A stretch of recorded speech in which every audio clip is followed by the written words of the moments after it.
ពេលធ្វើដំណើរមកដល់ក្រុងបាត់ដំបងជួនជាចង់ឃើញទេសភាពតាមដងស្ទឹងសង្កែផងខ្ញុំក៏បន្តដំណើរតាមទូកដងដើម្បីទៅលេងផ្ទះមិត្តភក្តិខ្លះស្រាប់តែពេលនេះខ្ញុំបានជួបនឹងកល្យានារីម្ចាស់ទូកដដ៏ខ្ចីល្ហកឆាតឆាយម្នាក់នាងល្អណាស់ល្អគុណមិនណាខ្ញុំខំតែលួចស្រឡាញ់នាងដឹងអី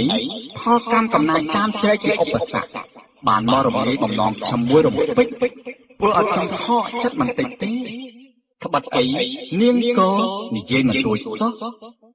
នេះគឺបទសម្រស់នាងចៅទូកជាស្នាដៃនិពន្ធរបស់កវីម្ចាស់ស្ទឹងសង្កែគង់មុនឈឿនជិះទូងតាមស្ទឹងប្រឹងលបមើលស្រែខំជាស្រងភៀវខ្ចីក្តាំងអៀប្រែកស្ដីព្រៃវាលអន់លួង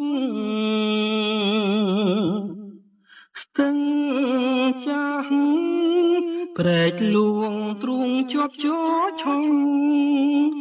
ក្រោមភ្លៀងរលឹមតក់តងជួបកាជេលហងឆើតឆាយបងជាទេសចរជាងទូកដអូនគុណមើលតាស្រពោនដៃតូចស្រលូនខ្វងទឹកបាយខ្ចាយក៏ឡាប់វត្តកែវល្អគុណមិនណាយខ្ចីលហងសងខ្មៅរំសាយបងតែងចត់ម៉ាយសូមស្នេហ៍តែភ័មអាក្រក់ដងត្រាំដួងចិត្ត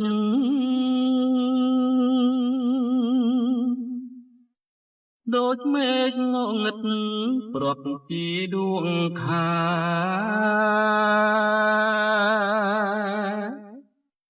កុលាបឆាតស្រស់មានសំផងស្នេហ៍ហល់កំបំបាយឲ្យក៏និយាយមិនរួច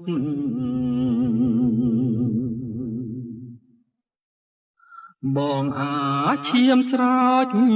ក្នុងស្ទឹងសង្កាក្រោមពន្លឺដួងខែផ្សងឲ្យជួបស្នេហ៍កុលាបថ្ពាល់គួចកុ